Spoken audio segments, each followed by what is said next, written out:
Dios me los bendiga una vez más. En el nombre del Señor damos gracias a Él por este día más.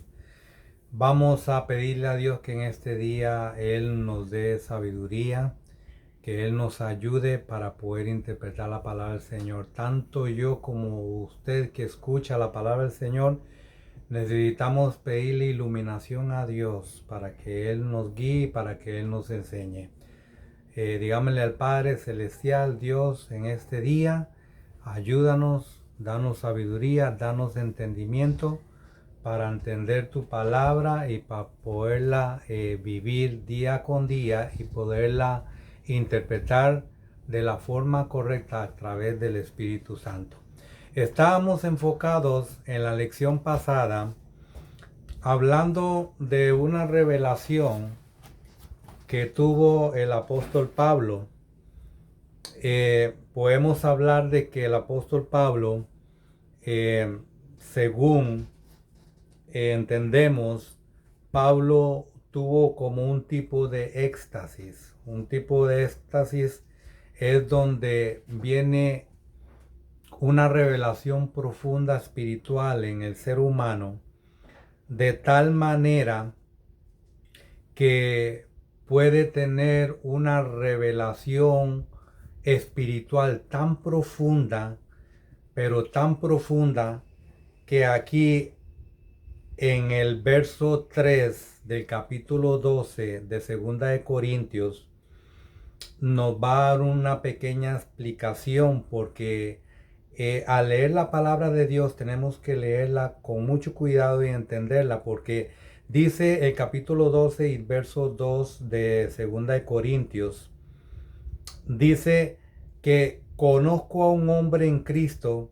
que hace 14 años, si en el cuerpo no lo sé, si fuera del cuerpo no lo sé, Dios lo sabe, fue arrebatado al tercer cielo. O sea, cuando nosotros vemos este versículo aquí, que dice que de la forma en que él no está comprendiendo de la forma en que él tuvo esa experiencia espiritual, porque hay muchas maneras y hay muchas experiencias espirituales. Por un ejemplo, el rey Nabucodonosor dice que mientras dormía, dice que en los sueños profundos del rey, dice que él veía visiones. Si nosotros vamos al libro de Daniel, eh, los capítulos de Daniel, verá que son 12 capítulos, pero vemos en el transcurso de esos 12 capítulos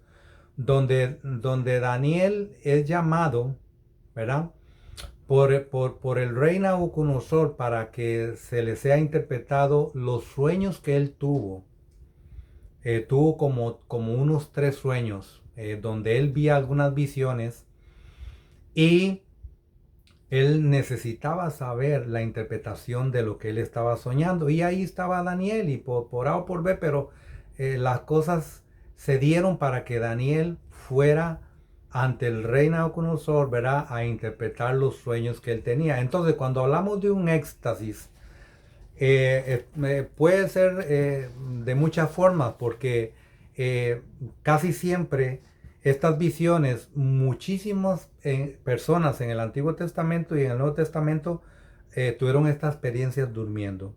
Mas, sin embargo, Daniel no sabe que si fue en el cuerpo o fuera del cuerpo, si estaba despierto o dormido, o simplemente fue una revelación profunda en la cual explica que él fue, dice, que arrebatado hasta el tercer cielo. Recuerde que el arrebatamiento va a ser como un abrir y cerrar de ojos, porque así lo dice que va a ser el arrebatamiento de la iglesia, como un abrir y un arrebatamiento, como un abrir y un cerrar de ojos va a ser el arrebatamiento de la iglesia. O sea, que usted abre y cierra y ya se dio lo que tenía que darse.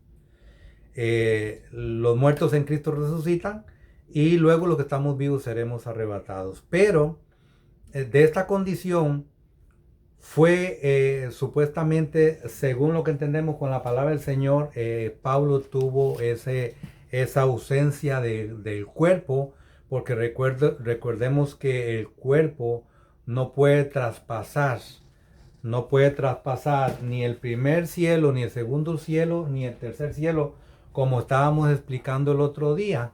¿Por qué? Porque digamos que esta parte de arriba es el tercer cielo, ¿verdad? Esta otra segunda parte sería el segundo cielo y este sería el primer cielo,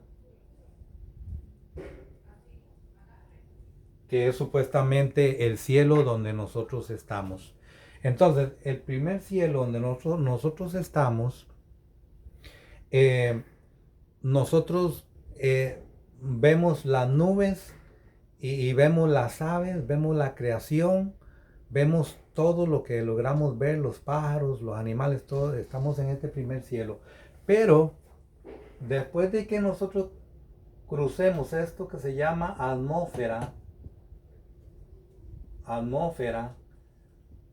ya aquí necesitamos un equipo especial para pasar al segundo cielo, porque ahí es donde se encuentran los planetas, el sol, la luna, las galaxias, y se encuentra todo lo que un astronauta necesita, porque cuando sale de la atmósfera necesita ese equipo especial para poder respirar, porque si no tiene un equipo especial se moriría inmediatamente, porque no tiene la capacidad de poder traspasar sin un equipo especial esta atmósfera. Y estamos hablando que el tercer cielo es la morada de Dios. La morada de Dios. Eso significa una explicación del primer cielo, del segundo cielo y del tercer cielo.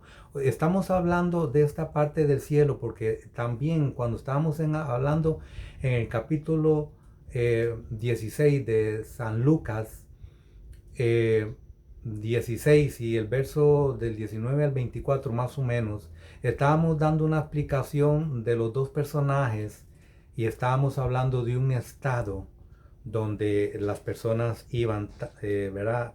Después de la muerte. Entonces estamos hablando de que explicamos lo que es la parte de las almas donde se van en la parte espiritual de lo que es el Hades, que también verá se le interpreta como el Seol en el Antiguo Testamento, Seol, y en el Nuevo Testamento Hades. Eso ya lo hemos explicado, pero estamos tratando ya ahora de explicar la parte espiritual del acontecimiento de los últimos finales y de la transacción de el ser humano cuando venga lo que es el rapto de la iglesia. Cuando suene la trompeta, que ya sus versículos hemos leído en los versículos en algunos videos anteriores, cuando la trompeta suene, dice que los muertos en Cristo resucitarán primero, luego lo que estamos vivos seremos arrebatados en un abrir y cerrar de ojos. Significa que en ese movimiento, en ese aspecto, el Señor no toca el suelo porque es el rapto de la iglesia. O sea, y eso es lo que yo explico, que la primer venida es cuando Cristo vino hace 2000 años y la segunda venida es cuando ya Cristo viene después de los 7 años de la boda del Cordero junto con la iglesia y viene y pisa en el Monte de los Olivos y dice que la tierra se va a abrir en forma de cruz. Esa es la explicación de lo que es la segunda venida. Pero la segunda venida no va a acontecer después del rapto. No, primero sucede el rapto de la iglesia y después viene la segunda venida. Entonces no hay que confundir lo que es el rapto con la segunda venida porque son dos cosas diferentes. En el rapto Dios está llevando a su iglesia y en la segunda venida ya Dios empieza a venir a ejecutar un plan para con su pueblo Israel. Porque Dios empezó con Israel y va a terminar con Israel. Ese es el orden en que Dios ha programado para que el universo entienda las pasarelas de cada tiempo y cada estación, de cada acontecimiento de la vida. Entonces, cuando eso suceda, como le estaba diciendo, ya para cruzar la atmósfera nosotros no vamos a necesitar un equipo, porque dice que en un abrir y cerrar de ojos seremos transformados. ¿A qué se refiere esa transformación?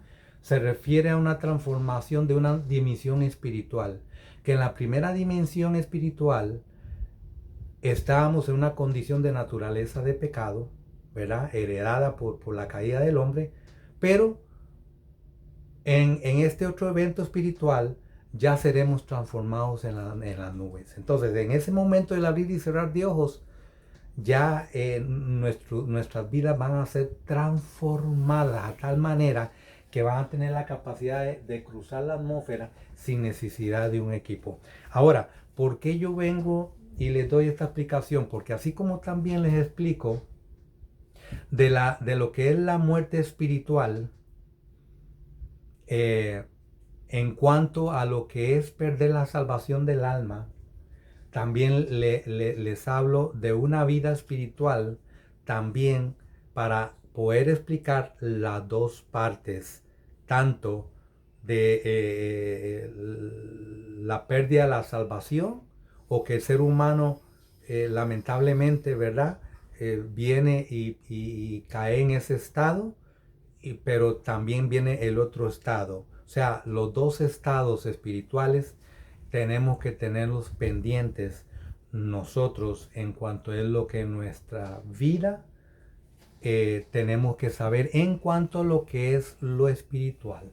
Entonces tenemos el tercer cielo, la morada de Dios, el segundo cielo, que es, verdad, la parte donde están los planetas, el sol, todo eso, y tenemos el primer cielo donde nosotros aquí lo podemos ver, podemos verlo con nuestros propios ojos. Entonces, cuando el Señor venga por su iglesia, dice que todo ojo le verá, pero nosotros, los que le vamos a ser arrebatados, nos vamos a encontrar con Él en las nubes. Ese se le llama el arrebatamiento de la iglesia. Entonces, vamos a hacer como una telaraña, pero espiritual. ¿Por qué? Porque estamos haciendo una telaraña, armando una telaraña en el modo espiritual, de que estamos mezclando Daniel, Isaías, Apocalipsis, estamos enredando lo que es Isaías, estamos mezclando muchos libros proféticos y estamos tratando de complementarlos con Mateo 24, que es uno de los libros más claros y más explicables de lo que se asocia con los últimos tiempos, porque estamos enfocados en explicar lo que son las señales de los últimos tiempos. Entonces, las señales de los últimos tiempos van a suceder, pero nosotros necesitamos también explicar qué es lo que va a suceder, qué va a pasar y en qué forma va a pasar. Entonces, si yo explico lo que va a pasar en el Hades o en el Seol, o llamémoslo así, el infierno, y hemos dado unas explicaciones de esas partes, tenemos que también dar las explicaciones de lo que es el tercer cielo, ¿verdad? La morada del Señor, el segundo cielo, los planetas y el sol y todo eso, y el primer cielo donde estamos. Entonces, Pablo está especificando aquí, porque cuando se está hablando no se está detallando en qué forma tuvo el éxtasis ese que tuvo. No sabemos en qué manera le pasó. Dios es grande, y cuando él iba camino a Damasco, persiguiendo al pueblo, ¿verdad? Para ¿verdad? Llevarlos presos a Roma, ¿verdad? Para llevarlos presos de nuevo y arrestarlos y todo eso. Dice que camino a Damasco, ¿verdad? Eso lo habla en el mismo libro de Hechos, y nos explica que él dice que apareció un gran resplandor desde el cielo, donde dice que se le apareció el Señor y le habló, dice que inmediatamente él cayó al suelo y dice que escuchaba esa voz, escuchaban la voz del Señor, que él le hablaba y le decía, Pablo, Pablo, ¿por qué me persigues? Entonces, hay muchas diferentes manifestaciones eh, en los acontecimientos espirituales. Entonces, hay muchas maneras en que Dios maneja o brega o trata con el ser humano. Entonces, Pedro, ¿verdad? En el capítulo de Hechos, en capítulo de Hechos de los apóstoles también, eh, capítulo 10, del 10 al 15, el apóstol Pedro también dice que tuvo un éxtasis, donde él dice que él veía una gran visión, donde bajaba un gran lienzo. Un lienzo es, digamos que un mantel muy grande agarrado de las cuatro puntas, y dice que dentro de ese mantel o entre ese grande lienzo, ese gran mantel, digámoslo así, venían todo tipo de animales. Y que el Señor le decía a él, Pedro, mata y coma. Y entonces, como Pedro venía, ¿verdad? Con una doctrina, ¿verdad? 100% de las costumbres, de que él no podía comer ningún animal de los que se mencionaban en el Antiguo Testamento, que eran prohibidos comer, ¿verdad? Había muchos animales que se podían comer, que se explicaban que eran como, ¿verdad? Animales puros, pero también había una gran lista de animales impuros. Entonces, cuando bajaba ese lienzo, en ese éxtasis que tuvo Pedro, él se dio cuenta de que ahí venían todo tipo de animales, puros e impuros.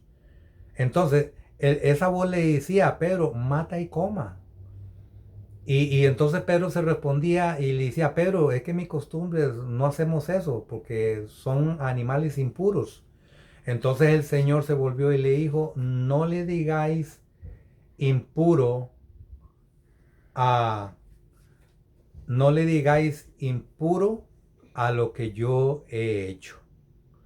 O sea, aquí lo que el Señor estaba tratando de explicarle a Pedro era que él saliera del sistema del judaísmo. ¿Por qué? Porque el sistema judaísmo tenía esas costumbres y todavía ellos, ¿verdad? Ellos no acostumbran a comer esos animales que se le llaman impuros en el Antiguo Testamento. No lo hacen. ¿Por qué no lo hacen? Porque ellos todavía están aferrados a lo que es la ley.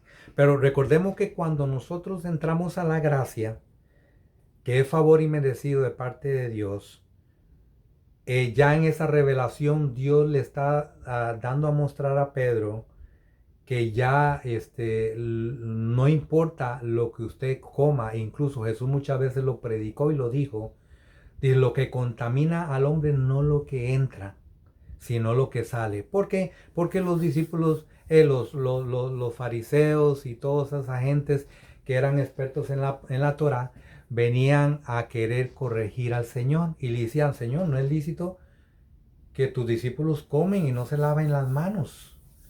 O sea, era algo ya eh, exclusivamente prohibido para ellos y digámoslo así, demasiado exagerado porque era una total limpieza, era una total control de un sistema que ellos tenían, pero Jesús llega y les dice, ¿verdad? Que lo que contamina al hombre no es lo que entra, sino lo que sale. Y dio una explicación qué es lo que sale dentro del hombre. Dice que los adulterios, las fornicaciones, la mentira, la idolatría, el engaño. Y ahí le hizo una lista de grandes y muchas cosas en la cual hacen la diferencia de una a la otra. ¿Por qué? Porque ellos se presentaban, ¿verdad? como sepulcros blanquecidos, como algo puro, como ellos se presentaban con la ley, con la Torá, y la explicaban a la perfección, pero más sin embargo, en su comportamiento no se comportaban de la mejor manera. Entonces, aquí lo que entendemos es que muchas veces a Jesús respondía muchas cosas, depende el tiempo y en el momento en que lo podía hacer. ¿Por qué digo esto? Porque cuando él empezó el ministerio, dice que él muchas veces salía de las multitudes y se escabullía por ahí porque a él intentaban matarlo. Y podemos decir que lo que el Señor estaba haciendo era como, ¿verdad? Como una misión, una misión secreta. ¿Por qué? Porque no era el tiempo todavía de él decir realmente lo que tenía que decir, porque lo que tenía que decir lo dijo hasta el final. Ya cuando a él le preguntaron, cuando él estaba, ¿verdad?, en la corte y le estaban preguntando, ¿es cierto y que tú te proclamas como el Hijo de Dios? Ahí él respondió positivo y dice, sí, yo lo soy. ¿Por qué? Porque ya llegaba su momento. Era un momento que más bien tenía que provocar el Señor. ¿Para qué? Para que procesara lo que era el sacrificio en la cruz de Calvario. Oiga usted. Cualquiera hubiera salido corriendo. Cualquiera lo hubiera hecho, hubiera salido corriendo, pero él no. Él al final ya, él provocaba más bien eso. ¿Por qué? Porque ya se le llegaba el día y la hora en que él tenía que dar su vida por nosotros. Pero antes de eso, a él le preguntaban muchas cosas y él se quedaba callado y él no respondía. Muchas veces él respondía cosas que necesitaba responder para enseñar, para educar. Y tal vez muchos se sorprendían, por eso, ¿verdad? Era un controversial porque él muchas veces contestaba y lo que él contestaba no coincidía muchas veces, montones de veces, lo que muchas veces él enseñaba coincidía con el Antiguo Testamento, pero muchas veces le daba la vuelta al comportamiento de las personas como lo veían en el Antiguo Testamento, pero el Señor lo presentaba de otra manera. Por un ejemplo, la mujer adúltera. La mujer adúltera fue traída y le dijeron, Señor, esa mujer fue encontrada en pleno adulterio. La ley dice que tiene que ser apedreada. Y un día vamos a hablar de esa palabra que se llama prejuicio. Esa palabra es muy mala, que lamentablemente de hoy en día se usa mucho y se practica mucho el prejuicio, aunque hablemos de Dios, aunque estemos hablando de gracia y el amor de Dios y de todo, pero ahí, verá, amarrado con la palabra de Dios, cuando hablamos de Dios también va amarrado el prejuicio. Y tenemos que cuidarnos con lo que es el prejuicio, porque el prejuicio es usted venir y enjuiciar a una persona antes del tiempo, que el cual es un tiempo que a usted ni a mí me pertenece.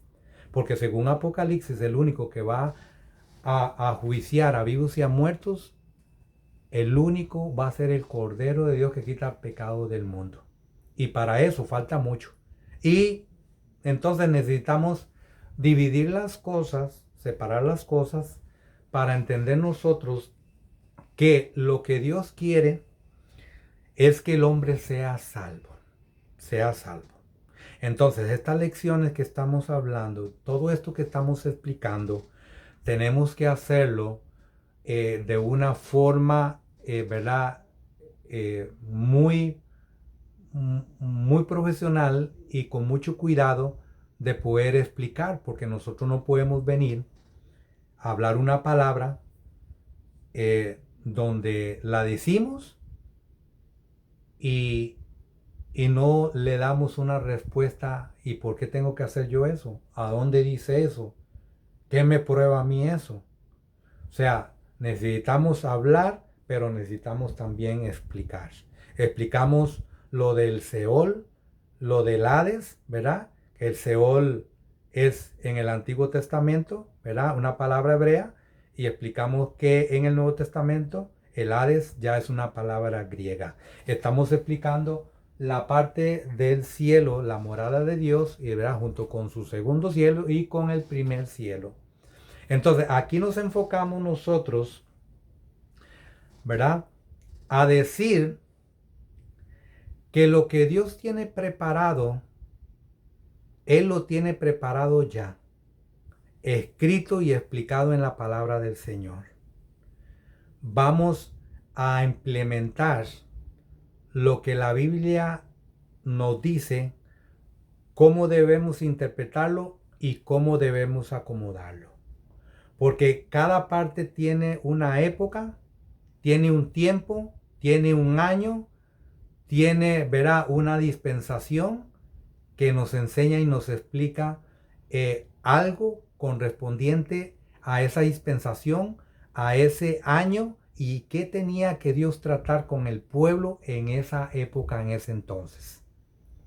¿Por qué? Porque de hoy en día estamos viendo que hay muchas personas que están tratando de poner a la Biblia, la palabra del Señor, en mentira. Y dicen, no, es que el versículo allá, en un versículo dice una cosa y allá dice otro y se están contradiciendo. Entonces, la contradicción de esos versículos muchas veces que mucha gente lo ve y hasta hacen videos poniendo en mentira la Biblia, que es una gravedad que estamos cometiendo, porque la palabra de Dios, la Biblia, es la mente de Dios. Y la mente de Dios no se puede poner en duda.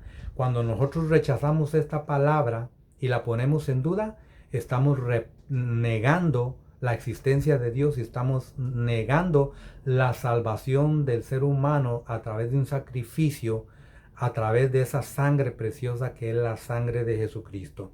Entonces, nosotros no podemos poner en duda la palabra del Señor. Y tenemos que tener cuidado cuando vamos a hablar, porque lo que necesitamos es saber qué me dice a mí el texto, cómo yo lo entiendo, pero cómo voy a encontrarle yo una respuesta a ese texto que estoy leyendo. Y si usted es lector de la Biblia, usted se va a dar cuenta que mucho atrás o mucho adelante está la respuesta de lo que usted está leyendo. Entonces, estamos aplicando una enseñanza, ¿verdad? De una forma, ¿verdad? Paulatinamente, ¿verdad? En orden, para que nosotros entendamos de que lo que dice en un versículo en el Antiguo Testamento, tenemos que ir a buscar esa costumbre, tenemos que ir a buscar esos días, esas épocas, ese año y a qué se refería y a qué específicamente estaba Dios tratando de hablar con lo que Él estaba haciendo. Porque Dios es un Dios permisivo y se permiten muchas situaciones en el ser humano para Dios traer una enseñanza al ser humano. Podemos encontrar muchas experiencias que la vemos nosotros de una forma negativa, pero es una forma positiva. Por un ejemplo, cuando el Señor maldijo la higuera, y la higuera representa a Israel. Cuando estamos explicando que hubo una maldición de esa higuera, no nos estamos refiriendo que Dios ha desechado a Israel, no, porque Romanos 9, 10 y 11 explica muy bien el lugar que tiene Israel. Pero hubo una maldición de la higuera porque no daba fruto. Se estaba tratando a una época que iba a entrar Israel, en el cual sus ojos iban a ser vendados. ¿Para qué? Para que tuviera ese lapso de tiempo en el cual viene a ser cegado. ¿Para qué? Para que después, cuando venga la manifestación del anticristo, sean abiertos sus ojos. Ok, lo vamos a dejar así, vamos con una segunda lección. Dios me los bendiga y nos vemos en la próxima.